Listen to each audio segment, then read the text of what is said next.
Hi everyone, how are you all? This is me Khan Rizwani. Welcome back to my channel. So those who are new, please subscribe my channel and hit the bell icon over there. Student cell chapter को अच्छे से study करने के बाद अब time आ गया है उनके एक्सरसाइज क्वेश्चंस को डील करने के। तो इस वीडियो में हम एनसीईआरटी के चैप्टर सेल के जितने भी इंडेक्स एक्सरसाइज क्वेश्चंस हैं, जो बेसिकली आपके पेज नंबर 61 टू 65 के जितने भी क्वेश्चंस हैं वो सारे हम डिस्कस करेंगे। चलिए वीडियो को स्टार्ट करते हैं। फर्स्ट क्वेश्चन है हमारा स्टूडेंट पेज नंबर 61 का, how do substance like CO2 and water move in and out of the cell, discuss. देखो इसमें दो क्वेश्चन हैं। ये क्वेश्चन है सेकंड बोलता है डिस्कस करने के लिए, मतलब ये पूरे प्रोसेस को आपको डिस्कस करना है। तो फर्स्ट है हमारा स्टूडेंट डिफ्यूजन के प्रोसेस से हमारे सेल मेम्ब्रेन के अंदर कार्बन डाइऑक्साइड और वाटर अंदर और बाहर जाता है by diffusion from the region of high concentration to low concentration. अब इसका ये जो पार्ट डिस्कस है इसको देख लो आप यहाँ पर। When the concentration of CO2 and water is higher in external environment then that inside the cell CO2 and water moves inside the cell. जब CO2 और वाटर का मात्रा कंसंट्रेशन सेल के बाहर ज़्यादा होता है student as comparison to the concentration of CO2 and water cell के अंदर, तो होता क्या है कि ये CO2 और वाटर सेल के अंदर मूव करते हैं। क्योंकि हमने ये स्टडी किया था student, suppose this is the cell, this is the nucleus, okay. हमने ये स्टडी किया था कि डिफ्यूजन एक ऐसा प्रोसेस है जो कि मूव करता है movement of molecules from high concentration to low concentration. High concentration मतलब जहाँ पर इनकी मात्रा ज़्यादा हो। तो हमने क्या देखा कि सेल के बाहर CO2 और वाटर की मात्रा ज़्यादा है as comparison to the cell के अंदर। तो हाई कंसंट्रेशन से लो कंसंट्रेशन तरफ मूव करते हैं, मतलब हाई कंसंट्रेशन कहाँ, सेल के बाहर है, इसलिए ये CO2 एंड वाटर सेल के अंदर मूव करेंगे, मतलब लो कंसंट्रेशन के थ्रू। अगर आपको इस वीडियो की फुल डिटेल जाननी है तो मैंने वीडियो अपलोड कर दी है, आप प्लेलिस्ट में जाकर एक्सेस कर सकते हैं सेल चैप्टर में। सी अब इसका ऑपोजिट हो जाएगा student, when the concentration outside the cell becomes low, जब and it is high inside the cell they moves out. Second condition में क्या होगा स्टूडेंट, सेल के अंदर अगर सेल में कंसंट्रेशन ज़्यादा, मतलब ज़्यादा मात्रा में CO2 और वाटर है as comparison to the external environment, बाहर की मात्रा में कम है, तो क्या होता है हाई कंसंट्रेशन से लो कंसंट्रेशन तरफ मूव करते हैं, तो ये अंदर से बाहर आएंगे। That's it. हमारा सेकंड क्वेश्चन है student, why is plasma membrane called a selective permeable membrane. Plasma membrane को हम सेलेक्टिव परमिएबल मेम्ब्रेन क्यों कहते हैं? क्योंकि ये कुछ ही चीज़ों को अलाउ करते हैं, सेल के अंदर एंट्री देते हैं, और कुछ चीज़ों को प्रिवेंट करते हैं सेल के अंदर रोकने के लिए, इसलिए इनका नाम है सेलेक्टिव परमिएबल मेम्ब्रेन। ये बहुत सेलेक्टिव है। See because it allow the entry of only some substance and prevent the movement of other material.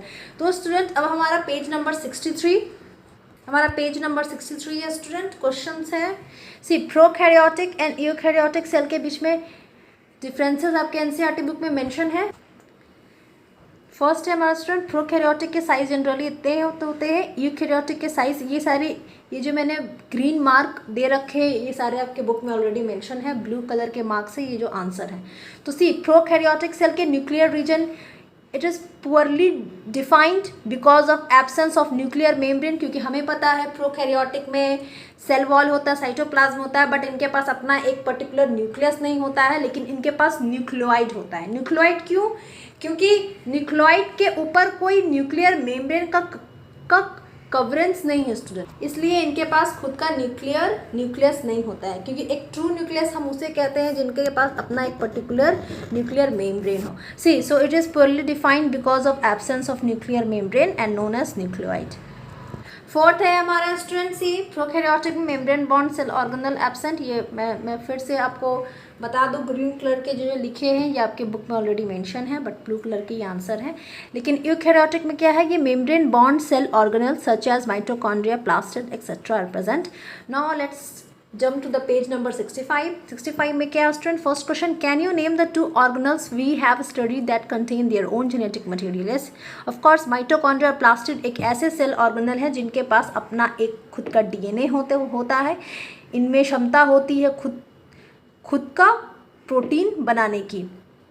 C second question, if the organization of a cell is destroyed due to some physical or chemical influence, what will happen? अगर cell के organisation destroy हो जाते हैं किसी भी कारण से, तो क्या होता है student, see then cell will not be able to perform basic functions like respiration, excretion, nutrition. This may stop all the life activities and may result in its death.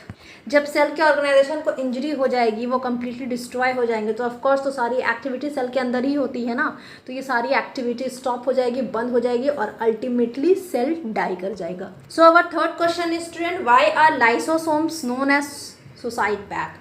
Lysosomes को हम सुसाइड बैग क्यों कहते हैं? Because in the case of disturbance of cellular metabolism they digest their own cell by releasing own enzymes. आप cell chapter में playlist में जाकर access कर सकते हैं. लाइसोसोम्स की एक अलग सी वीडियो मैंने अपलोड कर रखी है, उसमें आपको बहुत फुल डिटेल में ये आंसर्स मिल जाएगा अगर आपको समझना है. तो स्टूडेंट लाइसोसोम्स को सुसाइड बैग हम क्यों कहते हैं?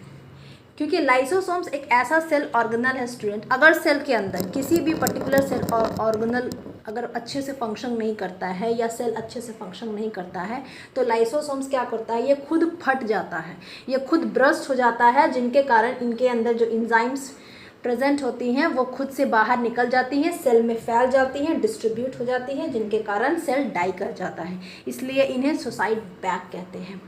Now last question is, where are protein synthesized inside the cell? We all know that ribosomes एक ऐसा सेल ऑर्गेनल है जहाँ प्रोटीन सिंथेसाइज होता है. तो ये पेज नंबर में मेंशन करना भूल गई थी स्टूडेंट, ये पेज नंबर 59 है आपके एनसीईआरटी बुक का सेल चैप्टर का सबसे फर्स्ट इंडेक्स एक्सरसाइज क्वेश्चन है. फर्स्ट है हमारा student, who discovered cell and how. किसने सेल डिस्कवर किया था और कैसे डिस्कवर किया था? तो it was Robert Hooke in 1665 who discovered cell. And how? He used self designed microscope to absorb cell in a कॉक स्लाइस.